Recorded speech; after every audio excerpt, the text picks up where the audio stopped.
Captain Vijayakanth அவர்கள் மறைந்த பிறகு அவர் செய்த தான தர்மங்கள் எத்தனை பேருக்கு என்று உதவியுள்ளது என்று பார்த்தீர்களா? தென்காசி மாவட்டத்தில் அருகே உள்ள ஆய்க்குடி என்ற ஒரு அமர சேவா சங்கத்தில் அங்கே பார்த்தீங்கன்னா கேப்டன் விஜயகாந்த் அவர்கள் ஒரு 6 ஏக்கர் நிலம் கேப்டன் வாங்கி கொடுத்துருக்காரு. சாதாரண ஒரு மனிதன் நாமளாக இருந்தால் ஏதாவது ஒரு உதவி செய்வோமா? அவர் வாங்கி கொடுத்துருக்கிறாரு 6 ஏக்கர் நிலம் ஆய்க்குடியில். அதுவும் பார்த்தீங்கன்னா அங்கே மாற்றுத்திறனாளிகளும் மற்ற முடியாதவர்களும் வயதானவர்களும் அவங்களுக்கு தேவையான உதவிகளை அங்கே செய்து கொடுத்துருக்கிறாரு. 6 ஏக்கர் நிலம் வாங்கி கொடுத்து அவங்களுக்கு என்ன வேணுமோ அதெல்லாம் உதவி பண்ணியிருக்கிறாரு. தென்காசி மாவட்டத்தில் இருக்க ஆயர்குடி என்ற ஒரு ஏரியாவில் அமர சேவா சங்கம் இப்பவும் இருந்துக்கிட்டு தான் இருக்காரு. அந்த ஒரு மனிதன் செய்த தான தர்மத்தை பாருங்க. அவர் மறைவுக்கு பின் எத்தனையோ தான தர்மங்கள் செய்து உள்ளதே இப்போதான் வெளிவருது. அவர் உயிரோடு இருக்கும்போது இந்த மாதிரி கேப்டன் எங்களுக்கு செய்திருக்கிறாரு, இந்த மாதிரி செய்திருக்கிறான்னு ஏதாவது ஒரு அறிக்கையோ ஏதோ ஒரு பத்திரிகையிலோ வெளியிட்டிருக்கலாம் அவர் செய்த உதவிகளை.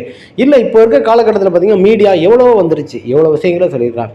நம்மை மறைந்தாலும் நமக்கு பெற மக்கள் நல்லா வாழணும்னு நினச்சி எத்தனை மக்களுக்கு நிலங்கள் உதவிகள் நிறைய கொடுத்துருக்கிறாரு.